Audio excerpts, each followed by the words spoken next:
The cathedral is full, and the Tsar is 16 years old. It is the 21st of July, 1613, inside the Dormition Cathedral of the Moscow Kremlin. Mikhail Fyodorovich Romanov has never held office, commanded soldiers, or given orders to powerful men. 4 months ago, he was living with his mother near a monastery. Today, he is being crowned. Beyond the cathedral, Moscow is damaged, and the treasury is nearly empty. Novgorod is held by Sweden, Smolensk by Poland, and armed bands control many of the roads. Hundreds of delegates chose Mikhail in February, not because he was powerful, but because he had little power and few enemies of his own. That was what made him acceptable. Good evening, and welcome to Nemesis History.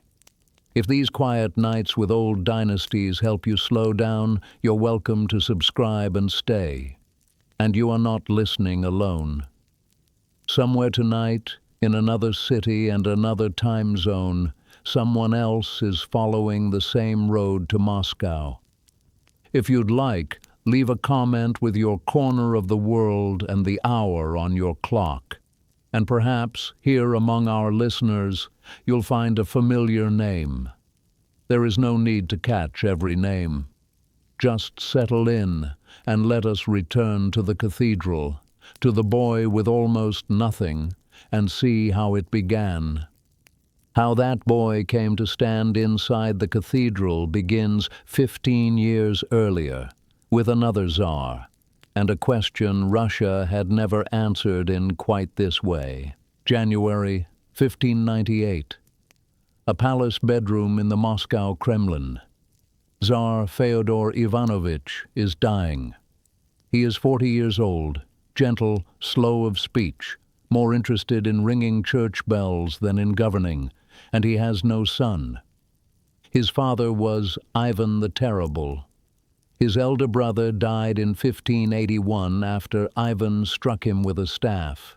His younger half-brother Dmitry died at 8 years old in 1591 in a courtyard in Uglich with a knife wound in his throat. An accident during a game, said the official commission. The man who appointed that commission was the man now standing beside Fyodor's bed. Boris Godunov had governed Russia for 14 years in Fyodor's name. When Fyodor stopped breathing, the ruling line that had held Moscow's throne came to an end with him, and every rule about who could rule Russia stopped too. There was no law of succession. There had never needed to be one. For 7 centuries, the answer to who is the Tsar had been the son of the last Tsar. Now there was no son, and the question had no answer at all. Boris Godunov took the throne himself, and to make it legal, he had an assembly summon him to it. He was intelligent, careful, and genuinely capable. He founded towns, sent the first Russian students abroad, built waterworks in the Kremlin. He was also a stable master's descendant who had married his sister to a Tsar, and every old family in Moscow knew exactly how far he stood from royal blood. So Boris governed like a man who could be removed. He watched the great families. He collected reports, and in 1600 he moved against the family with the best claim of all. The Romanovs were not a royal house. Their claim ran through a woman, Anastasia Romanovna, the first and most loved of Ivan the Terrible's wives, mother of the dying Fyodor. That made her brother's sons the late Tsar's first cousins. In a country with no succession law, first cousins to the last legitimate Tsar were the most dangerous men alive. There were 5 brothers. Boris had them arrested on charges of keeping sorcery materials and plotting against the state. The eldest, Fyodor Nikitich Romanov, was not executed. He was forced to take monastic vows, which, under Russian law, ended his existence as a man of the world. no property, no title, no marriage, no heirs, no claim. His name was taken and replaced with Filaret. His wife Xenia was tonsured too, and became the nun Martha. 3 of the 4 other brothers died in confinement within 2 years. Fyodor and Xenia had a son, 4 years old. Boris did not kill him. A 4-year-old whose father was legally dead, whose mother was in a convent, whose uncles were dying in northern cells, and whose estates were confiscated, was not a threat to anybody. He was sent to relatives and grew up in the households of aunts, then in a monastery settlement with the mother the state had turned into a nun. His name was Mikhail. Everything Boris Godunov did in 1600 was correct, by the logic of 1600. He had taken the strongest rival bloodline in Russia and stripped it of the 3 things a claimant needs: a name, money, and men. He had made the Romanovs harmless. Then the weather turned. In the summer of 1601 it rained for 10 weeks and froze in August. The harvest failed.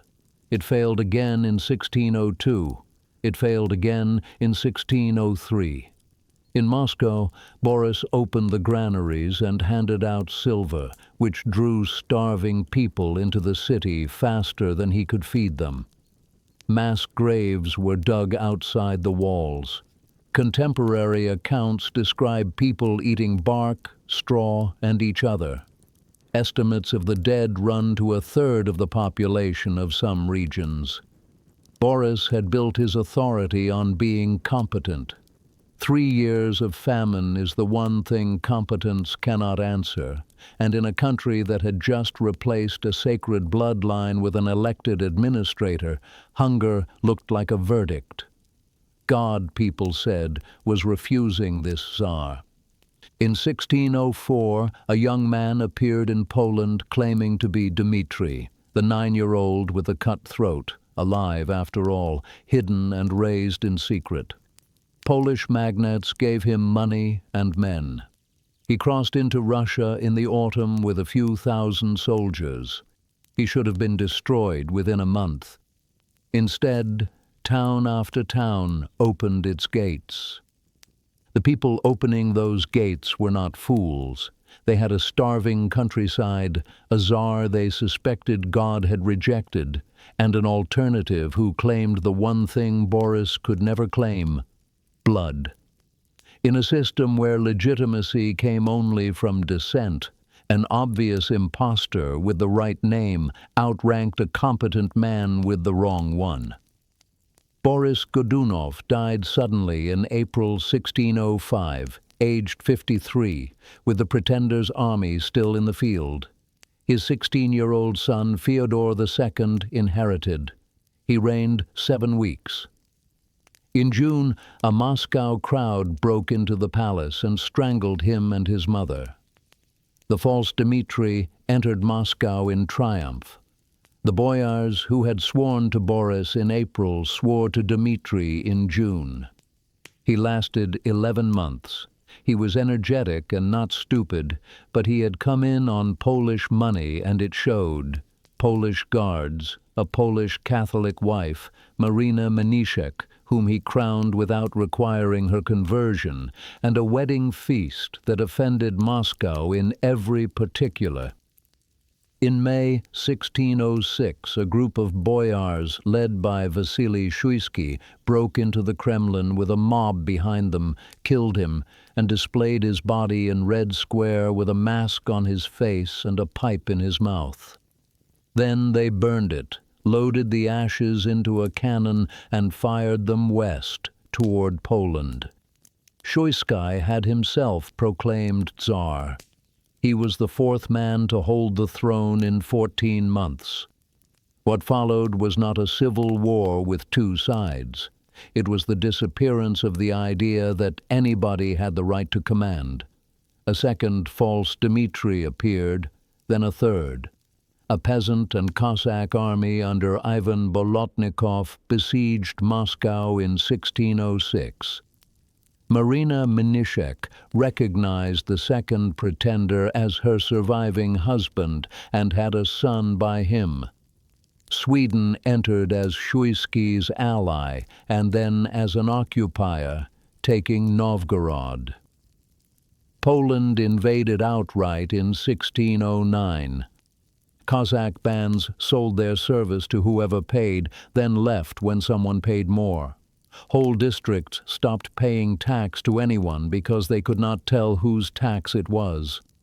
In 1610, the boyars deposed Shuisky, forced him into a monastery, and shipped him to Poland, where he died. Then they did something unthinkable in 1598. They offered the throne of Russia to Władysław, son of the King of Poland. Russia had a foreign army in its capital, no czar, no government, and no bloodline. That was the year the Romanovs sent an embassy to the Polish camp to negotiate the terms. The senior churchman on that embassy was Filaret. The Poles decided he was worth more held than returned, and kept him for the next 9 years.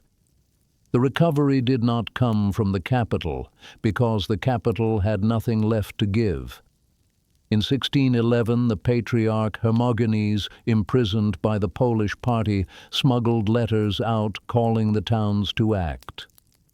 In Nizhny Novgorod, a butcher and town elder named Kuzma Minin raised money and hired a commander with a clean record, Prince Dmitry Pozharsky, a soldier who had never sworn to a pretender.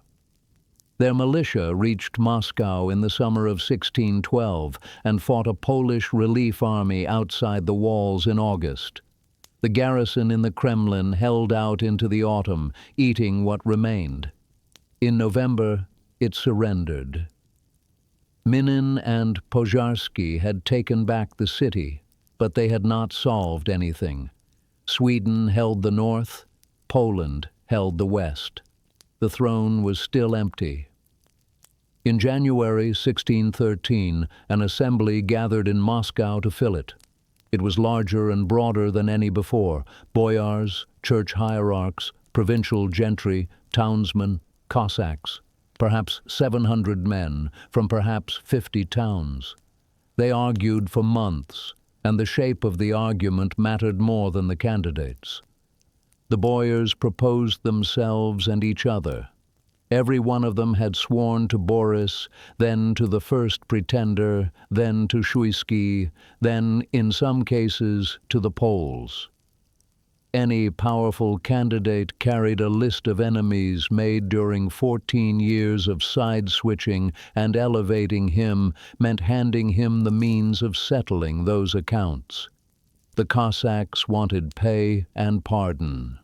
Foreign candidates were rejected because the towns had just spent 2 years fighting foreign soldiers. Everyone in the room could veto. Nobody in the room could command. And every week the assembly failed to decide. The Cossack camps grew louder outside. By February, a name was moving through the assembly that no faction had reason to fear. Mikhail Fyodorovich Romanov was 16. His great-aunt Anastasia Romanovna had married Ivan the Terrible, giving the Romanovs a prestigious link to the former ruling family. He had no estates worth envying because Boris had confiscated them. He had no faction because his family had been broken up when he was 4. He had never commanded troops, never held office, never sworn allegiance to any of the pretenders. He had been a child. His father, the one Romanov with a political record and a will of iron, was safely in Polish custody. He had no power of his own whatsoever. That was the qualification. The assembly proclaimed him on the 21st of February, 1613, and sent a delegation to find him. They located him in March at the Ipatiev monastery near Kostroma with his mother. Martha refused. She told the delegation that her son was too young, that the country was ruined, that the last 4 men to hold this throne had been strangled, hacked, deposed, or died with an army marching on the city, and that she would not consent. The delegation pressed her in front of the icons, and eventually she gave in. Mikhail was crowned in the Dormition Cathedral on the 21st of July, 1613, at 16 years old. The Kremlin around him was gutted, the treasury was empty, Novgorod was Swedish, Smolensk was Polish, Cossack bands held the roads, and the men who had chosen him were already arranging who would stand nearest the throne. 13 years earlier, Boris Godunov had destroyed this family precisely so that no Romanov could ever reach this room. He had taken their name, their money, and their men, and left a 4-year-old boy with nothing. That was the boy the assembly could agree on. Nobody was afraid of him. One of the new government's earliest and most urgent tasks was to raise money and pacify unpaid armed groups. The treasury was nearly empty. Government clerks were being paid in cloth and grain because there was no silver, and the men who had just crowned Mikhail needed cash immediately for one specific reason. There were Cossack armies camped within a few days' march of Moscow. They had elected him too, and they had not been paid. The Stroganov family, salt merchants in the Urals, lent a large sum. Monasteries lent grain. The money went out to the Cossacks almost as fast as it came in. This is what Mikhail's authority consisted of in his first year: the ability to ask politely and the hope that people would say yes.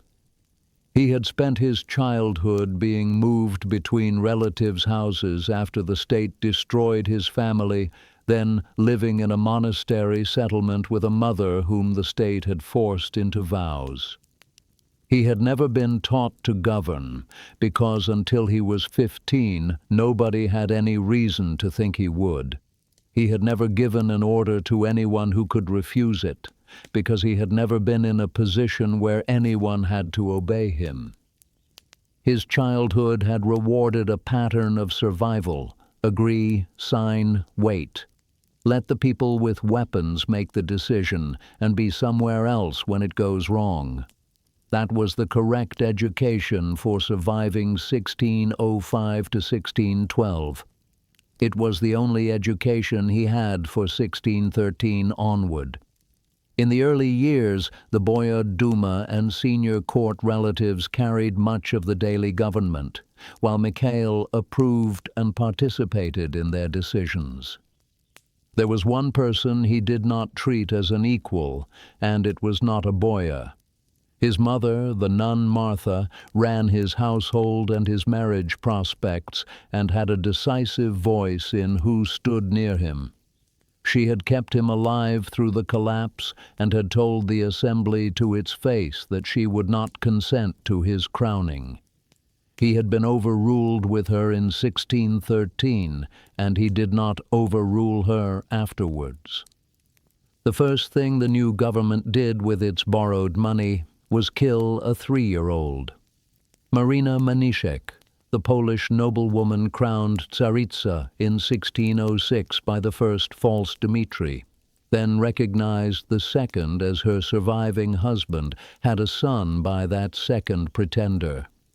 The boy was born in 1611. He was called Ivan Dmitrievich, and by the logic that had been operating in Russia since 1604, he was a claimant, son of a crowned Tsaritsa, and a man thousands of people had accepted as Tsar. Marina and the boy were with Ivan Zarutsky, a Cossack commander who had fought for the pretenders, then for the militia, then against it. In 1613 and 1614 he moved south and east with them, raising Cossacks and townspeople along the Volga and Don in the name of the child. Government troops ran him down at Astrakhan in 1614. Zarutsky was taken to Moscow and impaled. Marina was imprisoned and died in captivity within a year or two. The boy was hanged in Moscow. He was 3 or 4 years old. Mikhail did not order this in any meaningful sense. The Duma did, and he signed. The reasoning was not obscure, and it was not cruelty for its own sake. Russia had just spent 9 years discovering what one surviving claim to the throne could do to a country. The men governing in Mikhail's name were not going to leave a second one alive at any age. The dynasty's first act of self-preservation was to eliminate a child, and the Tsar in whose name it was done was 16 and had no vote in it. The wars were still running, and neither of them could be won. Sweden held Novgorod and the whole northern approach. In 1614 and 1615, Russian forces tried to retake territory and could not. Sweden's Gustavus Adolphus besieged Pskov in 1615 and could not take it either. Both sides were spending money they did not have on a war neither could finish. Negotiations opened with English and Dutch mediation. Both wanted the northern trade routes reopened. In February 1617, they signed the Treaty of Stolbovo. Russia got Novgorod back. In exchange, Russia gave up the entire Gulf of Finland shoreline, Ivangorod, Yam, Koporye, and Noteborg, and renounced its claim to the Baltic coast entirely. Gustavus Adolphus told his own council that Russia had been shut off from the Baltic and that the Swedes now sat on the door. The government in Moscow signed it because the alternative was continuing a two-front war with an empty treasury, and Novgorod, a Russian city with a Russian population, was worth more right now than a coastline they had no ships to use. Poland was the harder half, because Poland had a legal claim. Władysław, son of King Sigismund III, had been formally offered the Russian throne by the boyars in 1610. From Warsaw's position, that offer had never been withdrawn. Władysław was the rightful Tsar, and the boy in the Kremlin was a usurper elected by rebels. In 1617, Władysław came to collect it, crossing the border with an army and moving on Moscow.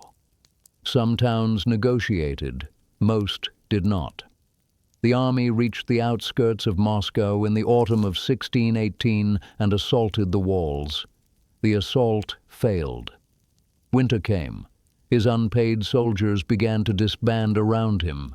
Both sides were now in the same condition, unable to win, unable to pay, unable to stop. In December 1618, they signed a truce at Dolino.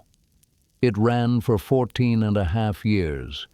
The terms were the worst Russia had accepted in a century. Smolensk went to Poland, the great fortress city on the Western Road, Russian since 1514. Chernigov and Novgorod-Seversky went to Poland. Roughly 30 towns changed hands. And Władysław did not renounce his claim to the Russian throne. He kept it. He kept using the title.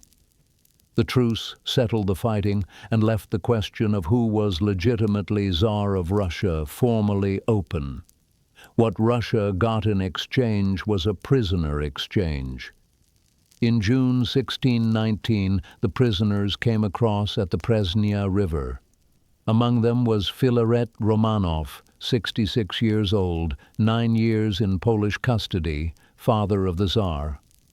Mikhail rode out to meet him on the road. He was 22. He had been Tsar for 6 years. In those 6 years, he had asked merchants for loans, signed a treaty giving away the sea, signed a truce giving away Smolensk, and put his name to the hanging of a small boy. The chroniclers say both men wept and knelt to each other on the road. Within weeks, Filaret was Patriarch of Moscow, and within weeks of that he held the title Great Sovereign, the Tsar's own title, and decrees were going out over both their names. Nobody had made Mikhail do that. There was no faction forcing it and no law requiring it. He handed his father a share of the throne because the alternative was telling him no, and Mikhail had spent his entire life learning correctly that the people who tell powerful men no are the ones who end up in monasteries and northern cells. He had been chosen in 1613 because he could be managed. In 1619 he demonstrated exactly what that meant, and the men who had chosen him found out that the person who would be managing him was not going to be them. June 1619, a prisoner exchange on the Presnya River, west of Moscow. Filaret was born Fyodor Romanov, a boyar with land, money, and a distant claim to the old royal line. In 1600, Boris Godunov decided that claim was dangerous.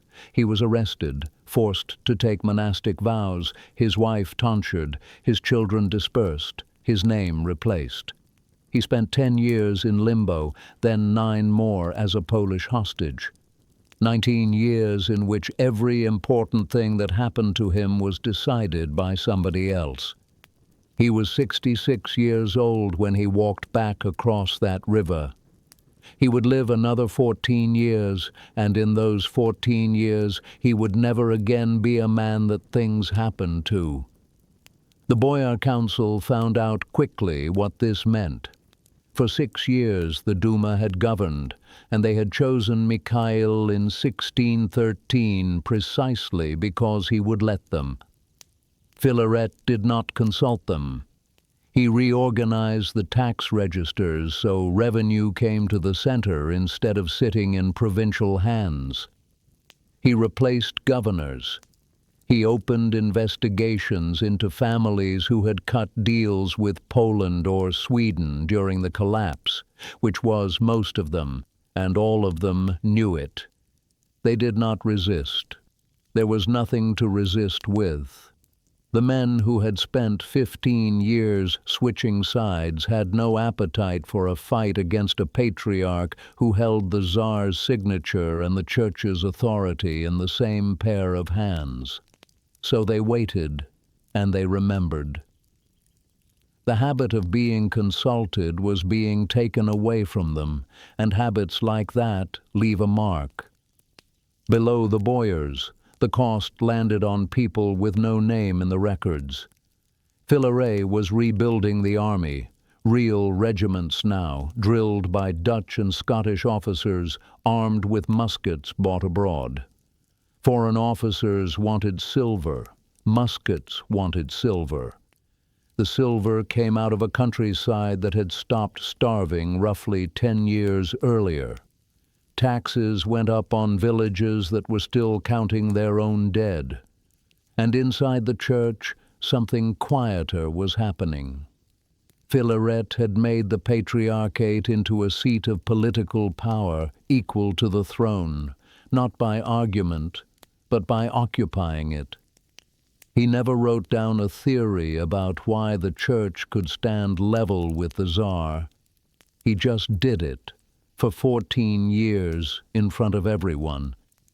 30 years later, a different patriarch would look at that arrangement and decide it was the natural order of things, and try to claim it back from a Tsar who had no intention of allowing it. But that is later. Filaret rebuilt an army for a reason. He was not building it to sit in barracks. In April 1632, Sigismund III of Poland died. Poland's throne was elective. When a king died, the nobility gathered to choose the next one, and the process took months. During those months, Poland had no king, no unified command, and no army in the field. Filaret was 79 years old. He called a council and put the question, "Take Smolensk back now."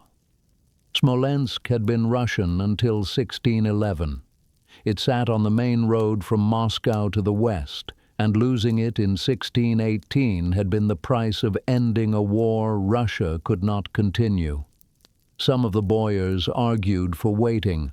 The army was new. It had never fought. Poland was distracted but not weak, and a defeat would cost more than the city was worth. Filaret was not weighing the army's readiness against Poland's strength.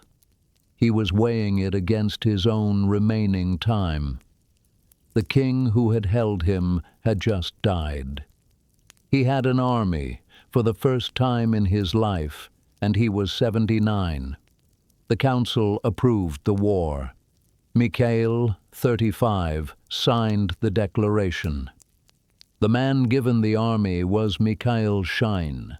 Shine had defended Smolensk once already. From 1609 to 1611, he held the city against a Polish siege for 20 months, until the walls were breached and the garrison starved out. He was taken prisoner and spent 9 years in Poland, released in the same 1619 exchange that brought Filaret home. The man sent to take Smolensk back was the man who had lost it. He reached the city in October 1632 and did the thing he understood best from the other side of the wall. He sat down and began to starve it out. Through the winter, the siege lines held. Smolensk held too. The garrison inside knew what Shine had known in 1610, that a siege is a race between the food inside and the patience outside, and the side which gets relieved first wins. In November, Poland elected its new king, Władysław IV. He spent the spring and summer raising an army. It arrived in late August 1633 and did not attack the city. It attacked Shane's siege lines from behind. Within weeks, the besieging army was itself surrounded, cut off from supply, sitting in trenches it had dug to trap somebody else. Filaret was in Moscow reading the dispatches. He died on the 1st of October, 1633. He was 80. The siege had not fallen yet, and the army had not surrendered yet, so what he read in his last weeks was not the defeat. It was the shape of it arriving. Sheen held on through the winter with his men eating their horses. He tried to break out twice. In February 1634 he surrendered, on terms. His soldiers could walk home, but they left behind the artillery, the supply train, and the banners. They walked back into Moscow with nothing, past people who had paid for all of it. The boyars Filaret had pushed aside for 14 years were still there, and Filaret was not. In April 1634, Shane was tried for treason. The charge was that he had failed on purpose. He was beheaded in Moscow, along with his second-in-command. The man who had defended Smolensk for 20 months was executed for not retaking it. 2 months later, in June 1634, Russia and Poland signed the Treaty of Polianovka. Poland kept Smolensk. Poland kept Chernigov and Novgorod-Siversky. Russia paid 20,000 rubles. Everything Filaret had gone to war to reverse was written down again and made permanent. And in the same document, Władysław IV formally renounced his claim to the Russian throne. That claim was the reason Filaret had been sent to the Polish camp in 1610. It was the thing he had been negotiating about when they decided to keep him. For 24 years, a Polish prince had maintained that he, and not the Romanovs, was the rightful ruler in Moscow. In June 1634, he gave it up. The price was territorial concessions Russia had already lost, 20,000 rubles, and the end of a war neither side could afford to continue. Filaret had fought to take back territory and had lost it. What the war bought was the formal end to a competing claim, and he died 8 months before the document was signed. Mikhail was 37. For much of his reign, he had governed alongside stronger relatives and institutions. First, the boyar elite around the throne, then Filaret as co-ruler. After 1633, responsibility rested more directly on him. He had watched the strongest man he ever knew spend 14 years taking hold of everything, stake all of it on one campaign, and lose. He had signed the declaration of war himself, and then signed the treaty that gave away what the war was for, and then signed the death warrant for the general who fought it. He ruled for another 12 years and never started another war. Mikhail was 37 when his father died, and for the first time since his coronation 21 years earlier, he governed without Filaret beside him. The Boyar Council waited to see what kind of Tsar he would be on his own. His later policy supplied the answer. During the remaining 12 years of his reign, he launched no new war comparable to the Smolensk campaign. For the next 12 years, that was the shape of his rule. The boyars proposed. Mikhail approved. If a decision might lead to conflict, the answer was no. If it might lead to a war, the answer was no. He had watched his father spend everything on one campaign and lose. He had signed the declaration of war himself. He had signed the treaty that gave away what the war was for. He had signed the death warrant for the man who fought it. After the Smolensk failure, he never started another war. The state his father had rebuilt kept running. Taxes were collected. Disputes were settled in Moscow's courts. Trade routes reopened. The army remained, smaller now, still trained by foreign officers, but no longer being readied for anything specific. Russia in the 1630s and 1640s looked from Moscow stable. Mikhail governed through the Boyar Duma, his family network, and the bureaucratic offices his father had rebuilt. He signed what the council put before him. He received foreign ambassadors and repeated the lines advisors prepared. The pattern held. In the south, the Cossacks were becoming something the state had not designed and could not quite control. The Don Cossacks were technically subjects of the Tsar. They had sworn oaths. They received subsidies. In exchange, they guarded the frontier against Tatar raids and sometimes fought in the Tsar's wars when it suited them. But they also elected their own leaders, paid no taxes to Moscow, and did not follow orders from provincial governors. The frontier custom held that Moscow's authorities stopped at the edge of their lands, and that runaways who reached the Don would not be returned. Mikhail's government accepted this because the alternative was fighting them, and Mikhail had decided he was not going to fight wars he didn't have to fight. But the arrangement was fragile. The Cossacks remembered they had elected Mikhail in 1613, the same way they elected their own leaders. In their understanding, a chosen leader could be unchosen. Moscow's understanding was that the Tsar ruled by divine right and Cossack votes meant nothing. Nobody said this out loud. Both sides preferred the fiction that the relationship was stable. It was stable the way a truce is stable, as long as no one tested it. In the northern monasteries and parish churches, an argument was building that most people didn't care about, but that certain clergy cared about intensely. Russian Orthodox practice varied by region. How many times you crossed yourself, which version of certain prayers you used, how you spelled the name of Christ in Church Slavonic. One group believed the Greek texts were correct, and Russian practice had become corrupted over centuries.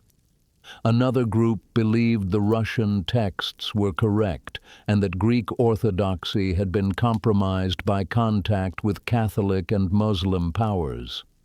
Mikhail's government did not intervene. Let the Patriarch handle it. But the Patriarch was old and had no interest in reopening questions settled for generations. The factions stayed opposed. The fuel was piling up. It just needed someone willing to light it. In the villages where most Russians lived, serfdom was tightening. There had always been peasants bound to the land by debt and custom. But before 1649, there had been a tradition that peasants could, in theory, move during a brief window each year. But that right had been steadily eroded over the previous century by prohibited years and progressively extended deadlines for pursuing runaways. Under Mikhail, the pressure tightened further. Provincial officials enforced landlords' claims more strictly. Records were kept more carefully. Men who ran were chased down more aggressively. These restrictions had accumulated through successive decrees. What had not yet appeared was a single code that made the system comprehensive and permanent. Peasants noticed. They also noticed that in the Cossack lands, the rules were different. Those stories didn't go anywhere immediately, but they didn't disappear either.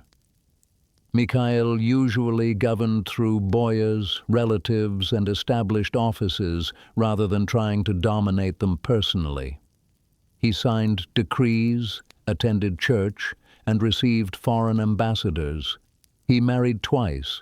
His first wife died young, and his second, Eudoxia Streshneva, gave him 10 children. He was not cruel, he was not corrupt, he was not incompetent. His caution limited what his government attempted, but it also helped the dynasty pass peacefully to his son after 32 years on the throne. What it had not done was resolve anything. The Cossacks were half independent. The church was divided. The serfs were being squeezed tighter every year. Those pressures didn't go away. They accumulated slowly enough that they didn't explode during his lifetime. In July 1645, Mikhail fell ill with fever and weakness. He died on July 13th. He was 49 years old.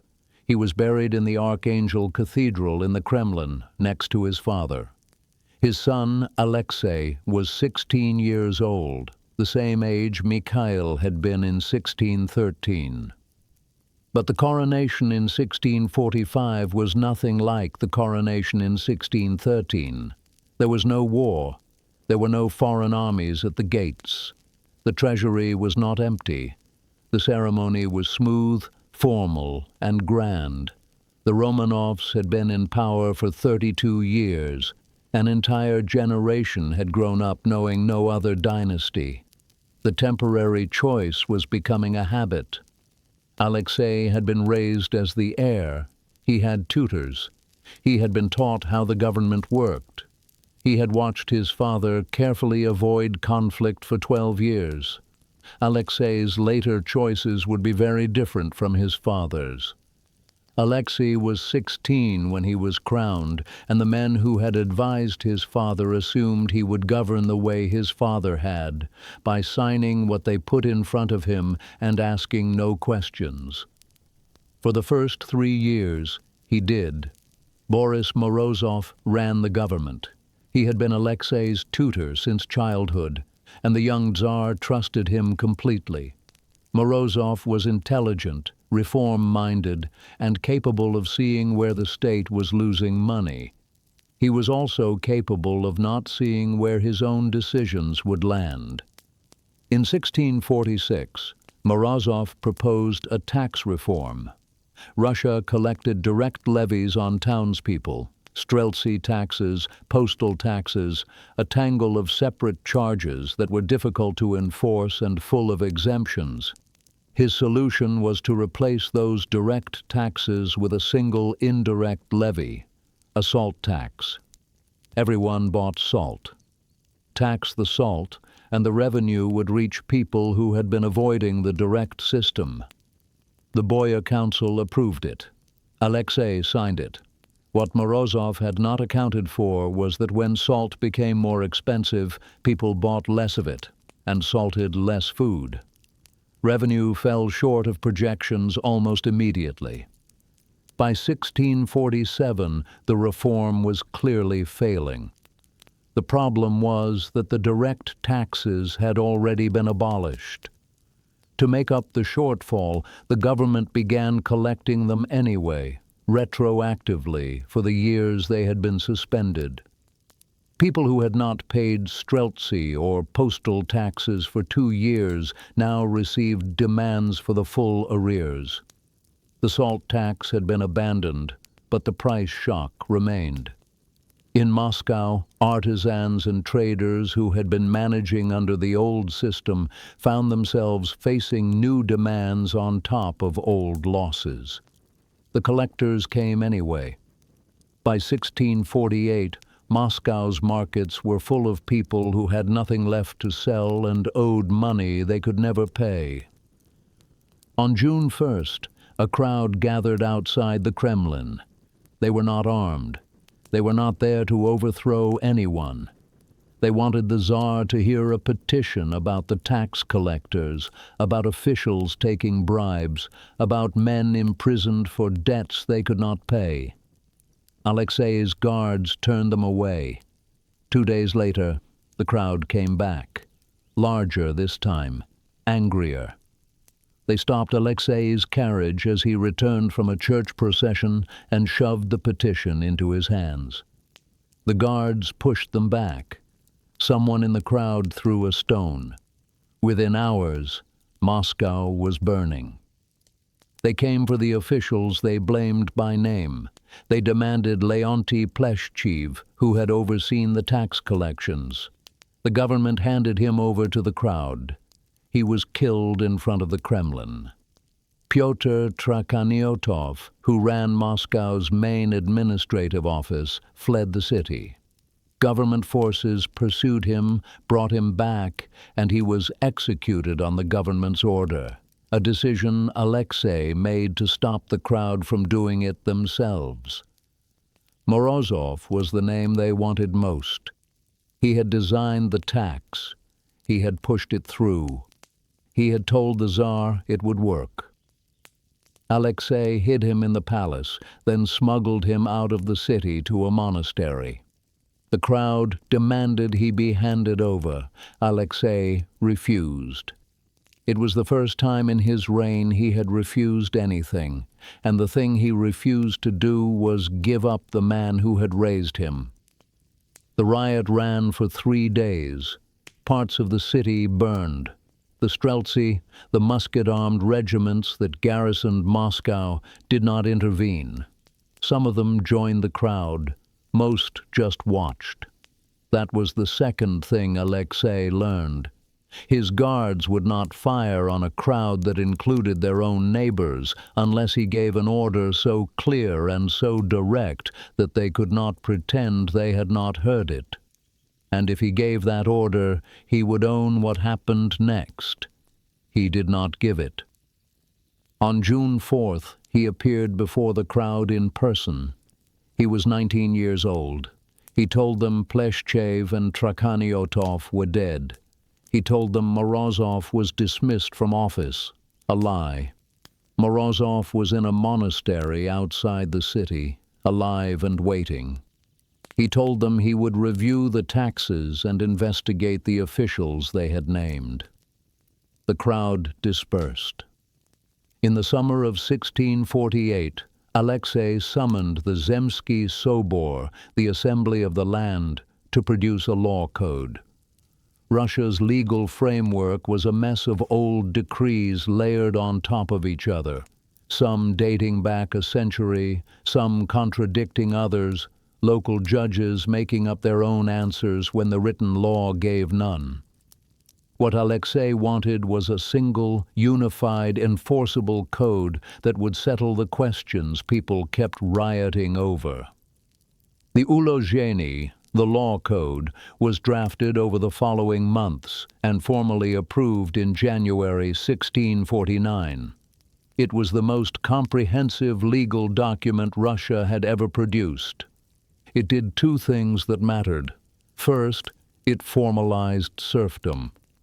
The restrictions on peasant movement that had been building for decades were now made permanent and total. A serf was bound to the land. If he ran, there was no statute of limitations on the landlord's claim. He could be hunted down and dragged back 10 years later, 20 years later, forever. The gentry had wanted this for decades. The state gave it to them because the state needed the gentry's loyalty, and the gentry's loyalty was bought with the legal right to keep their labor force from leaving. The second thing the Ulozhenie did was regulate the people who had burned Moscow. It restricted tax collectors' authority, set penalties for officials who took bribes, and gave townspeople the right to petition the Tsar directly if local officials refused to hear them. The riots had worked, in other words, not completely, but enough. But the price of those rules was paid by people who had not been in the crowd. The serfs in the countryside, who had nothing to do with the Moscow riot, were the ones whose bondage was made permanent and enforceable without a time limit. Morozov came back from the monastery a few months later. He did not return to his old position, but he remained close to Alexei for the rest of his life. Alexei had protected him when the crowd wanted him dead. The Tsar, who had spent 3 years signing other people's decisions, had just spent 1 year forcing through the most important legal reform in Russian history. It had cost him a burned capital, 2 dead officials, and a permanent restriction on millions of people who would never know his name. He was 20 years old. In 1652, the Patriarch of Moscow died. Alexei was 23. He had been Tsar for 7 years, and for the first time he had the authority to choose the head of the Russian Church without a boyar council telling him who it would be. He chose Nikon. Nikon was 47 years old, a peasant's son who had become a monk, then an abbot, then the Metropolitan of Novgorod. He was tall, physically imposing, and utterly certain of himself. Alexei had met him years earlier and been drawn to him immediately. Nikon did not treat the young Tsar like a boy who needed guidance. He treated him like a ruler who deserved a church worthy of his throne. Russian Orthodox practice had drifted over centuries. The way Russians crossed themselves, 2 fingers, not 3. The way they spelled the name of Jesus in Church Slavonic. The number of times certain prayers were sung. None of this mattered to most people. They went to church, followed the priest, and went home. The rituals were what their parents had taught them, what their grandparents had done, what had been done in Russia for as long as anyone remembered. But to Greek Orthodox scholars, these practices were wrong, and Nikon believed the Greeks were correct, and that Russian practice had been corrupted over time. In 1653, he issued his first reforms. Churches were instructed to adopt the 3-fingered cross. Old icons that depicted the 2-fingered blessing were to be repainted or removed. The reforms were not suggestions, they were orders. The man who refused most loudly was Avakum. Avakum was a parish priest, 15 years younger than Nikon, and as certain of his position as Nikon was of his. He had grown up saying the prayers the Russian way. He had taught his congregation the Russian way. To him, the idea that this was wrong, that centuries of Russian faithful had been praying incorrectly, that their parents and grandparents had been mistaken, was not reform. It was betrayal. He said so, publicly and repeatedly. Nikon summoned him to Moscow and demanded he submit. Avakum refused. In 1653 he was arrested and exiled to Siberia. That did not stop him. From exile, he wrote, letters, sermons, autobiography, all of it defending the old practices and condemning Nikon's reforms as heresy. Copies circulated in manuscript, passing from priest to priest, village to village. What Avakum was doing was not leading a political movement. He was standing for something he believed had been handed down from God, and he was willing to lose everything rather than bend. Nikon had expected resistance. What he had not expected was that the resistance would frame itself in the same terms he was using. This is the true faith, and the other side has abandoned it. By 1656, the Church was split in practice, though not yet formally. Priests in some parishes followed the new rites. In others, they followed the old ones. In the northern monasteries and rural villages, where Moscow's authority was distant and slow, the old practices continued. Families who had been Orthodox for generations were now being told that the way they prayed was wrong, that their parents had been wrong, that the icons they venerated were heretical. Some bent, others did not. They kept the two fingers, kept the old texts, and when priests tried to enforce the reforms, they left. These were the people who would become the old believers, the Raskolniki, the schismatics. They did not leave the Church by choice. They were pushed out by reforms they saw as a corruption of everything their faith had been. Nikon governed the Church the way Filaret had governed Russia 30 years earlier, as if authority and correctness were the same thing. He did not consult. He announced.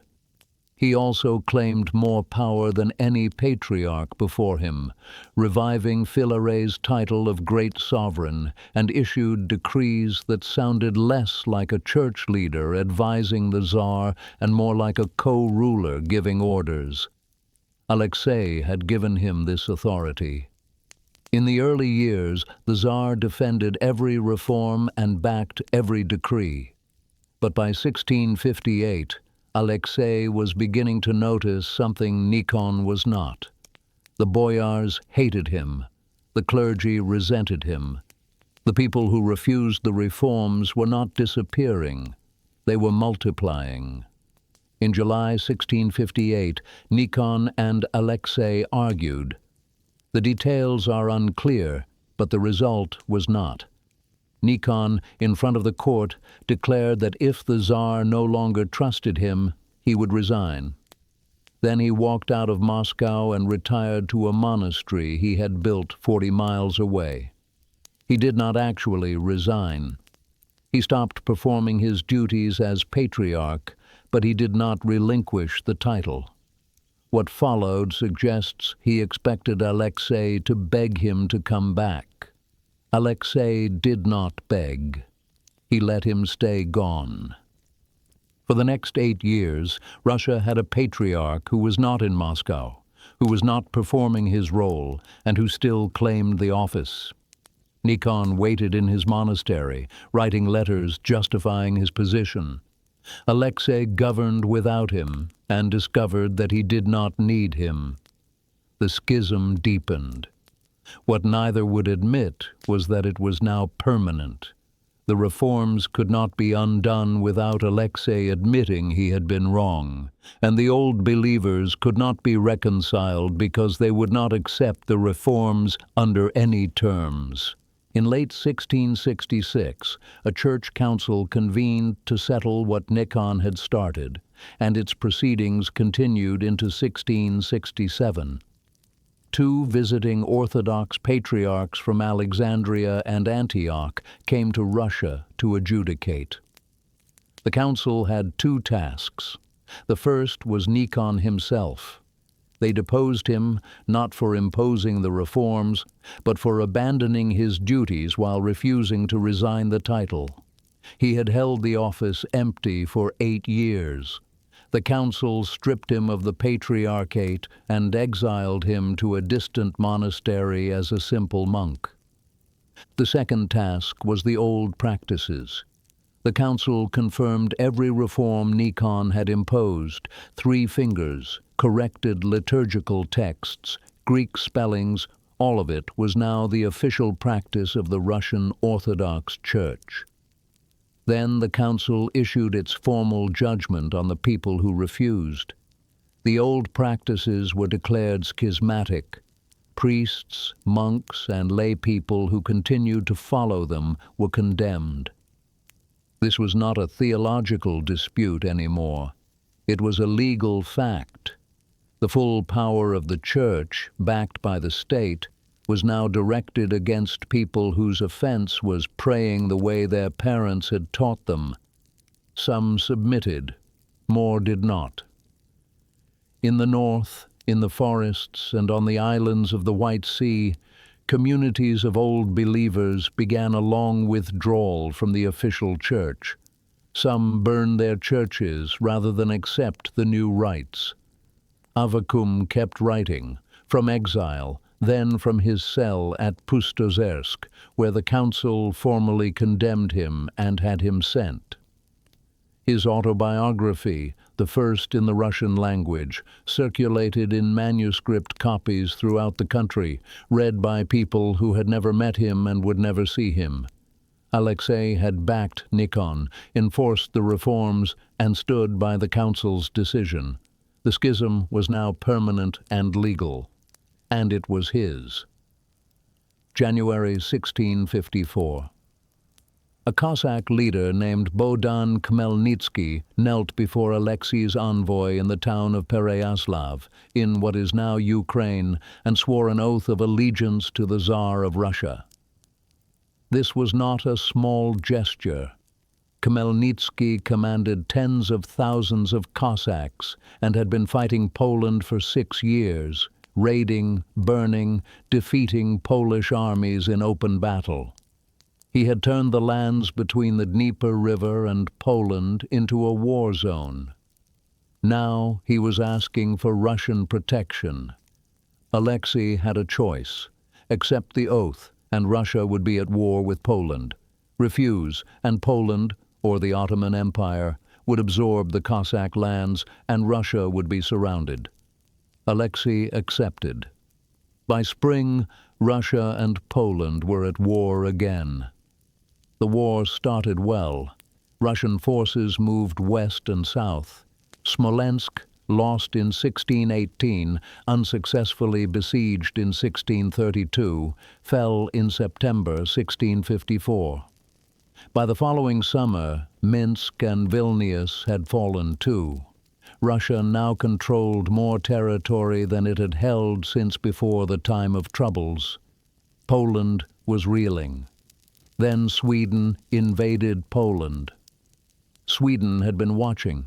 Poland, weakened, looked vulnerable. In 1655, Swedish armies poured in from the north. They occupied Warsaw. They occupied Krakow. The Polish king fled. For a moment, it looked like Poland might cease to exist. But Russia and Sweden were not allies. They were rivals. And the land they were both taking had unclear borders. In 1656, Russia and Sweden went to war with each other. Now Alexei was fighting on 2 fronts, against Poland in the west, against Sweden in the northwest. The costs mounted. The early victories of 1654 started to look fragile. The war dragged on, not because either side was winning, but because no one could afford to lose. Domestically, the war was creating pressure. Taxes went up. The state debased the coinage to pay soldiers, issuing copper coins with the same face value as silver. Inflation spiked. Merchants refused to accept copper. People who had been paid in copper realized their wages were worthless. In 1662, a crowd gathered in Moscow and marched to Alexei's summer residence at Kolomenskoye, demanding an end to the copper currency. Alexei came out and promised to investigate. The crowd didn't trust him. More people arrived, thousands. The situation was starting to look like 1648 again. This time, Alexei did not compromise. He ordered the streltsy to disperse the crowd. They fired into the crowd. Hundreds were killed on the spot. More were arrested. Executions followed. The riot was over in a day. The contrast with 1648 was visible. This time he used force. By 1667, all sides were ready to stop. Russia and Poland signed the Truce of Andrusovo in January. Russia got everything east of the Dnieper River, the left bank of Ukraine, plus Smolensk. Kiev, technically on the right bank, was given to Russia temporarily for 2 years, and then confirmed permanently by a subsequent agreement in 1686. The conflict with Sweden had ended separately. In 1661, Russia gave back most of its northern conquests, and those borders returned to roughly where they had been before 1656. The territorial gain, left bank Ukraine, was the single most important acquisition of Alexei's reign. It shifted the balance of power in Eastern Europe and added population, resources, and a military frontier. It also added instability. The Cossacks who had sworn loyalty in 1654 had done so to escape Poland. They had not sworn to become subjects in the Russian sense, to pay taxes, to accept governors, to follow laws written in Moscow. They expected autonomy. Moscow expected the opposite. Over the next decades, that misunderstanding would explode into violence. But in 1667, it looked like a victory. Alexei returned to Moscow in the summer of 1667. He had been Tsar for 22 years. Russia had survived riots, church schism, and a 13-year war on 2 fronts. The state was bigger, richer, and more centralized than it had been under his father. But serfdom was now total. The church was split. Old believers were being hunted. The new territories in Ukraine were restless. The treasury had been emptied by war. His father had ruled by avoiding conflict. Alexei ruled by winning it, or at least by making sure the other side lost more. The answer to what kind of state they were building would come soon, from the south, from a man named Razin. The serfs who ran to join him had been locked to the land since 1649, Alexei's own law code. The townspeople who followed had spent years watching copper wages buy less every season. Alexei's own debasement, ordered to pay for the Polish War. Both conditions had been created in Moscow. What arrived from the south was what those decisions had built up to. Razin was not a rebel by accident. He was a Don Cossack from the borderlands where Russia's authority was weak and Cossack independence was strong. He had fought in Alexei's wars. In 1668, he led a raid deep into Persia. When he returned in 1669, he didn't disband his men. He turned north toward Russian territory. He started attacking towns along the Volga, and instead of just looting, he was making promises. He told the peasants, "You don't owe the landlords anything." He told the serfs, "Leave." He told the urban poor, "The boyars stole from you, take it back." People listened. By the spring of 1670, Razin's force had grown from a few hundred Cossacks to thousands. Runaway serfs joined. Tatar and Kalmyk tribes joined. Poor townspeople joined. Razin moved upriver, taking towns as he went. Tsaritsyn fell. Astrakhan fell. Saratov fell. In each place, his men killed the local governors and military commanders, opened the prisons, and declared the serfs free. The message spread faster than the army. In villages along the Volga, peasants heard that someone was fighting the landlords and winning. By summer, Razin controlled most of the Volga basin, with an army now tens of thousands strong, moving north toward the heartland. Razin's appeal was not complicated. He said the Tsar was good, but the boyars around him were corrupt. He said he was freeing the people on behalf of the Tsar, who would thank him when he arrived in Moscow. He said the problem was not the throne, it was the men who had stolen the throne's authority. This was a common framing in Russian peasant revolts. It allowed people to rebel without rejecting the idea of the Tsar. The Tsar was the father. The boyars were the evil advisors. The rebel was the loyal son, restoring order. Alexei in Moscow saw it differently. He saw a man who had burned towns, killed officials, and called for serfs to abandon their landlords. The 1649 law code had locked serfs to the land. Razin was telling them to leave. The state depended on nobles providing military service in exchange for estates worked by serfs. Razin was killing the nobles and freeing the serfs. If Razin succeeded, the entire structure collapsed. Alexei sent the armies south. The campaign took time. Razin's forces were large, mobile, and had the support of the local population. But they were not a professional military. Raiders, peasants, and Cossacks with limited discipline and no supply lines. When they met the Tsar's trained regiments in open battle, they lost.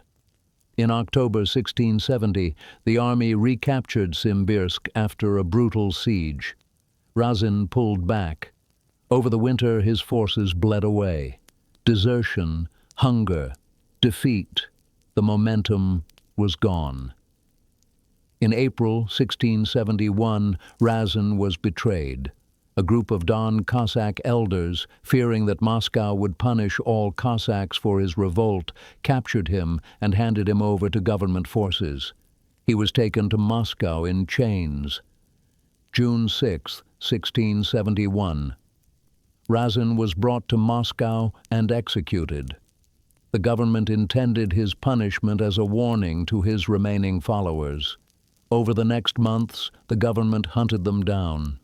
Thousands were executed. Entire villages suspected of supporting the revolt were burned. By the end of 1671, the revolt was over. Razin's rebellion was the largest internal uprising Russia had faced since the time of troubles. It had threatened the heartland. It had exposed how fragile the state's control was outside the major cities. Alexei had won. But the victory required mass violence, and it didn't change the underlying problems. Serfs were still locked to the land. The Cossacks were still semi-independent and unreliable.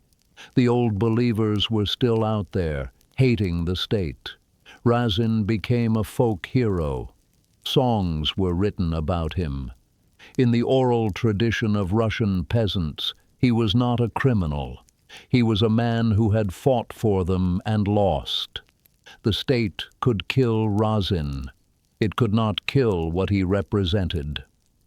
After Razin, Alexei did not retreat into caution the way his father had after the Smolensk disaster. He did the opposite. If Russia's problems came from being backward, from being weaker than its neighbors, from depending on unreliable Cossacks and untrained levies, then the solution was modernization. Not slow, not careful. Now. The foreign quarter in Moscow, Nemetskaya Sloboda, had existed for decades. It was where non-Russians lived. Dutch merchants, Scottish officers, German engineers, English doctors. Under Alexei, it became more than a containment zone. It became a resource. Foreign military advisors were given senior positions in the Russian army. Western-style regiments were expanded. Russian nobles were encouraged to learn foreign languages, study European military manuals, and adopt Western dress at least in private. The Tsar himself began attending theatrical performances, a Western custom that traditional Russians considered sinful.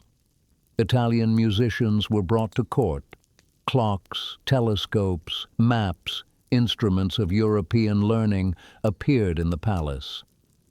This was not a revolution. Most of Russia, the villages, the monasteries, the provincial towns stayed exactly as they had been. But in Moscow, among the elite, a shift was happening. Alexei was testing something. Whether Russia could take what worked in the West and graft it onto Russian autocracy without losing control. Not everyone approved. The old believers, already alienated by the church reforms, saw Westernization as proof that the Tsar had abandoned true Christianity. Conservative boyars worried that too much foreign influence would weaken traditional structures. Alexei ignored them. The old believers were underground and scattered. The conservative boyars had no alternative to offer. In 1669, Alexei's first wife, Maria Miloslavskaya, died. She had given him 13 children. Several survived her, among them Fyodor, Sophia, and Ivan. Fyodor, the eldest son, was sickly, weak legs, frequent illness, unable to stand for long periods. Ivan, the second son, was worse. His eyesight was very poor, his health fragile, and the court did not expect him to be able to rule alone. Alexei was 39. His health was starting to fade. His heirs were not strong. In 1671, Alexei remarried. His second wife, Natalia Narishkina, was 19, from a family with ties to the reformist, westernizing faction at court. In 1672, she gave birth to a son. They named him Peter. Peter's birth shifted the succession. Fyodor was still the eldest, still the legal heir. But Peter was healthy, strong, loud. The Miloslavsky family, the relatives of Alexei's first wife, watched this closely. If Peter became Tsar instead of Fyodor, the Narishkins would control the throne. The Miloslavskys would lose influence, land, power, everything. Nobody said it out loud, but the factions were forming, and everyone at court knew that when Alexei died, there would be a struggle. January 1676. Alexei fell ill. He died in late January. He was 46 years old. He was buried in the Archangel Cathedral next to his father. Fyodor Alexeyevich, 14 years old and barely able to walk, was crowned Tsar. Alexei's reign had transformed Russia. He had taken a state that survived by avoiding conflict and turned it into one that survived by winning conflicts, or at least by making sure the other side lost more. He had expanded the borders, centralized the administration, codified serfdom, split the church, crushed the largest revolt Russia had seen since the time of troubles, and begun cautiously adopting Western methods. But he had also created a state that depended on force. The serfs stayed in place because they had no choice. The church obeyed because dissenters were exiled or killed. This was not stability. This was control, and control is not the same as loyalty. Spring 1676. The following are representative reconstructions, not documented individuals. Somewhere on a farming estate east of Moscow, one of thousands recorded in provincial registers under the Ulozheny, a serf in his 50s. His father worked this field. His grandfather worked it too. The landlord's name appears in the household register drawn up under the 1649 law code. The register records that his father was registered to this estate. Under the Ulozheny, that registration is permanent and hereditary. He was born into it. His children will be born into it. If he runs, the landlord or his heirs can pursue without a time limit. There is no year in which the claim expires. Men who ran sometimes made it to the Don Cossack lands in the south, where the frontier custom held that runaways would not be returned.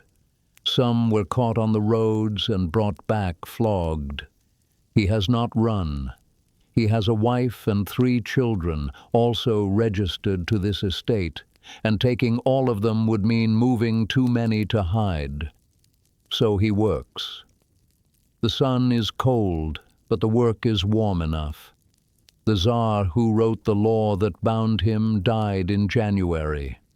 A monastery in the forests north of Yaroslavl, one of many that refused the reformed rites. An old abbot who learned to cross himself with 2 fingers from his father, who learned it from his father. In 1666, a church council declared this heresy, confirmed every reform Nikon had imposed, and gave them a name, Raskolniki. Schismatics. He does not feel like a schismatic. He feels like a man who is praying the right way in the forest, while the wrong way is enforced in the cities. In the years since 1666, soldiers have come to some monasteries in the north. In some places the monks submitted. In others they did not. There are reports from the White Sea coast of communities that sealed themselves inside their wooden churches and set fire to the floors rather than open the doors to the enforcement parties. Entire congregations. This monastery has not been visited yet. The old liturgy continues, the old texts, the 2-fingered cross. The morning service goes on. A town on the left bank of the Dnieper, in the territory confirmed to Russia by the Truce of Andrusovo. The town had been Cossack country for as long as anyone could remember. Now there was a Moscow-appointed governor, arrived with clerks and instructions, register households for the tax rolls, establish a regular post route, report on the readiness of the local Cossack regiments. The local Cossack colonel had a different understanding. He understood Pereyaslav as a military alliance. Russia would protect the Cossacks from Poland, and the Cossacks would continue to govern themselves. He had not agreed in January 1654 to be administered by clerks from Moscow. The governor and the colonel met to discuss administrative matters. The meetings were civil, but every conversation came back to the same question. Whose authority ran here? Neither had the power to resolve it. The question would outlast both of them. Alexei left behind families, registered to estates, with no legal path out. He left behind monasteries praying in the old way in the northern forest, waiting to find out what the state would do next. He left behind governors and Cossack commanders sitting across tables from each other, waiting to find out who would blink first. These were not accidents or oversights.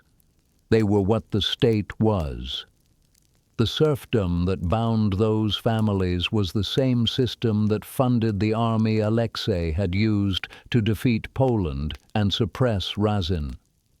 The schism that produced underground Old Believer communities was the cost of the centralization that made the 1649 law code possible.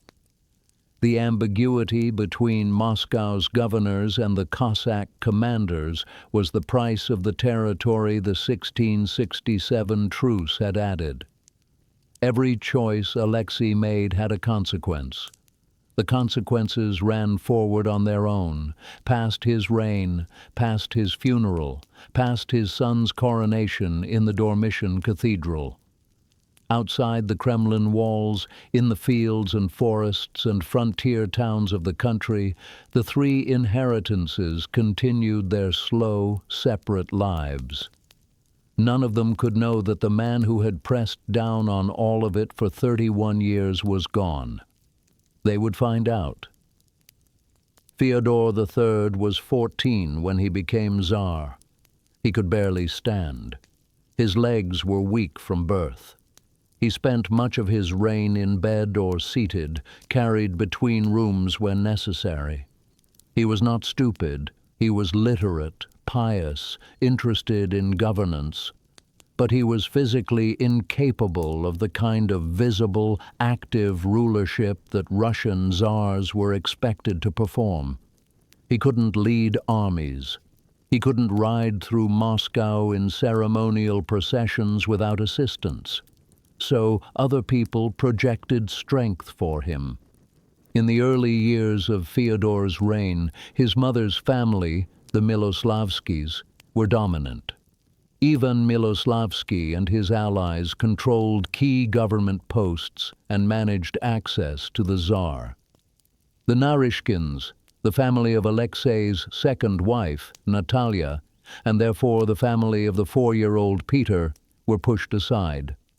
Not exiled, not arrested, just quietly removed from influence. Natalia and Peter lived in the palace, but they were at the margins.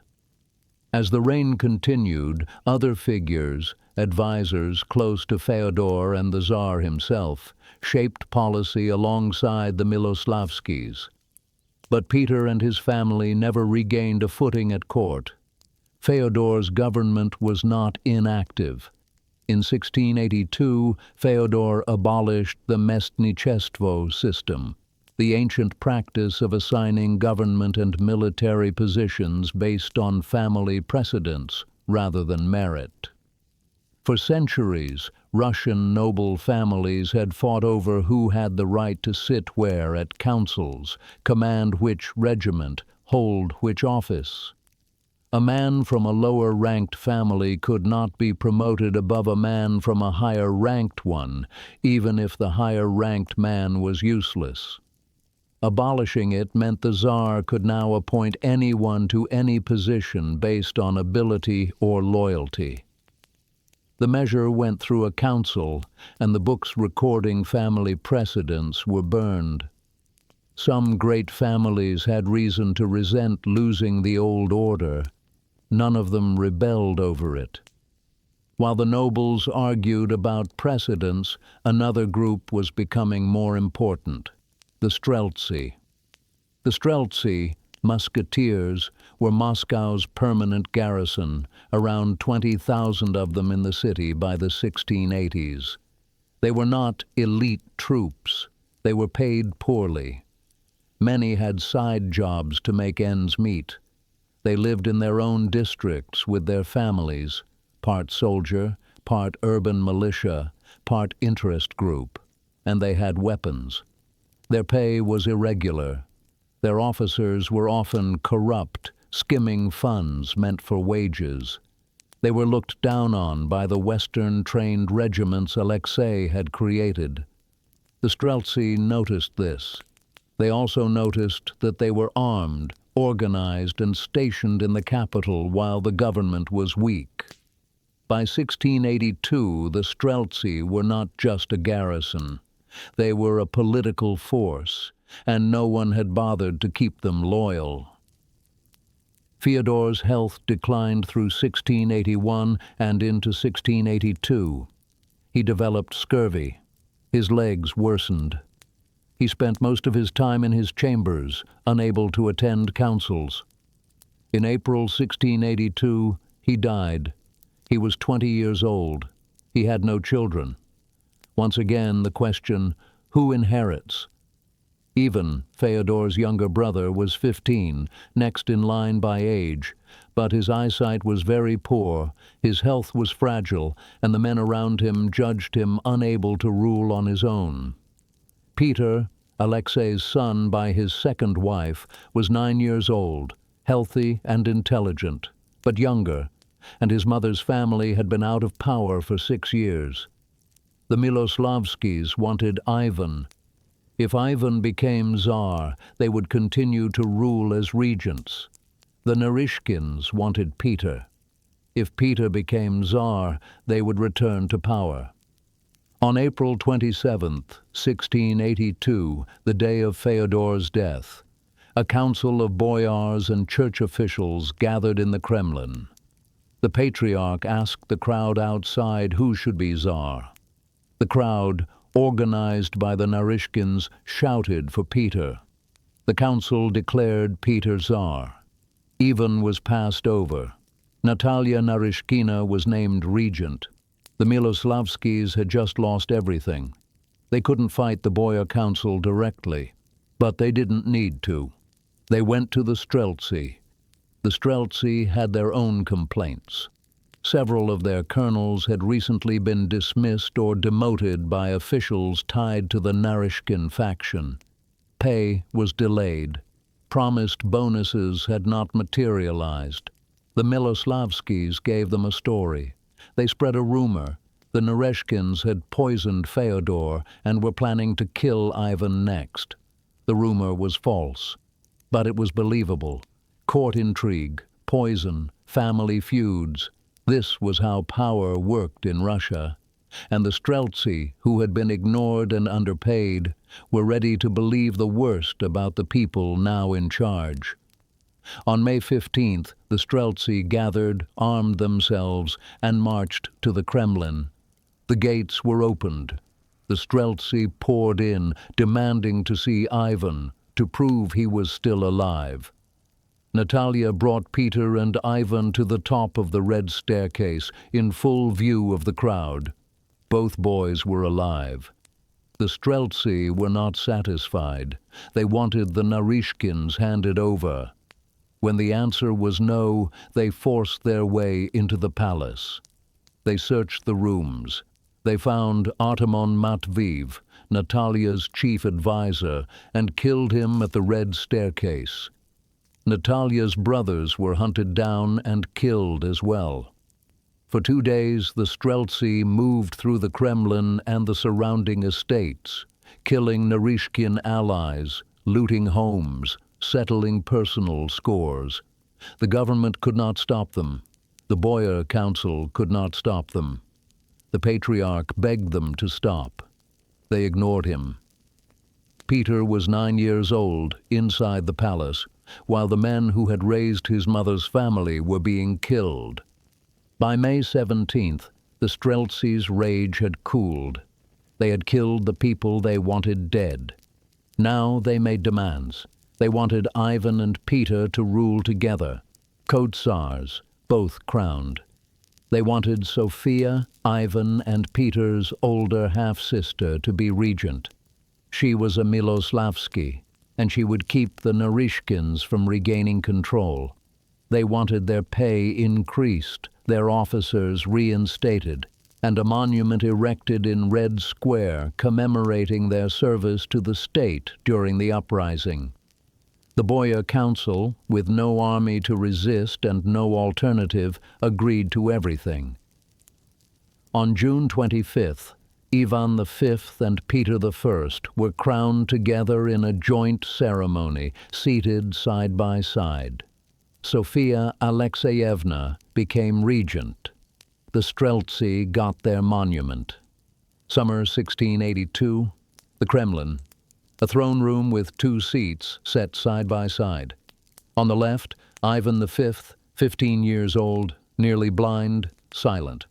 On the right, Peter I, 10 years old, restless, watching everything. Behind them, a screen. Later, tradition would associate Sofia Alexeyevna with instructions passed to the young Tsars from behind it. Outside the palace in Red Square, the streltsy stood in formation.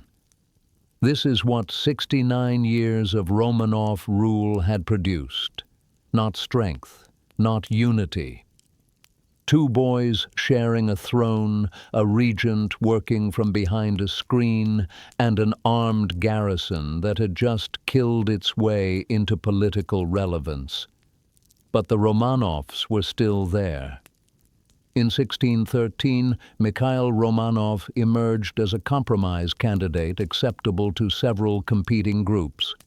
His youth and limited political record were advantages, but so were his Romanov family connections, Cossack support, and the weakness of rival candidates. Different factions expected different benefits from his election. In the early years, he governed with the Boyar Duma and senior court relatives. After 1619, Filaret joined him as co-ruler.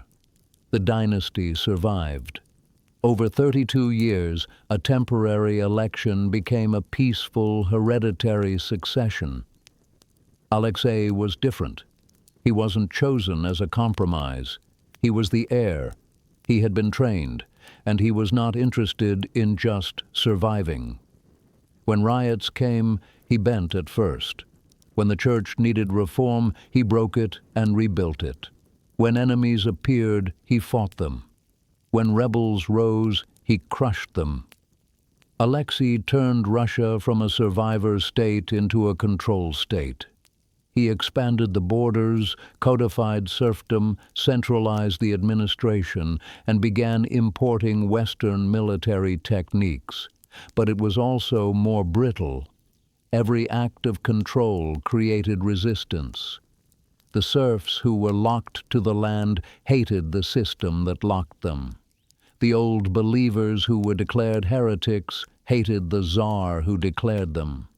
The Cossacks who were brought under state authority resented the loss of independence. The streltsy who were underpaid and overlooked waited for a moment when their weapons would matter. Alexei's state was strong because he was strong. But when he died and left behind a sick son, a frail and visually impaired son and a child, the structure didn't hold on its own. It needed force. And force came from whoever controlled the armed men in the capital. The question Russia faced in 1682 was not whether the Romanovs would last. That question had been answered. The Romanovs were permanent. 3 generations, 69 years. No one remembered a time before them. The question was what kind of state they had built. It was a state where the Tsar's power was absolute on paper, but in practice depended on who was holding the throne and who was standing behind it. It was a state where the nobility served the throne only because the alternative, losing their estates, their serfs, their status, was worse. Loyalty was transactional. It was a state where the military was supposed to obey, but soldiers who weren't paid became political actors. The streltsy had just proven that. It was a state where the population, serfs, townspeople, Cossacks, old believers, obeyed because the cost of disobedience was death.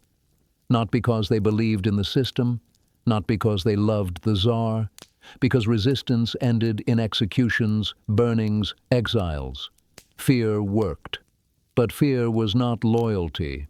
The Romanovs had survived by learning how to use all of this. Compromise when necessary, force when possible, time always. One way to read the first Romanov generations is this. Mikhail held the title of Tsar while governing largely through the Boyar Duma and his father. Alexei relied more on law codes, military force, and centralized bureaucracy.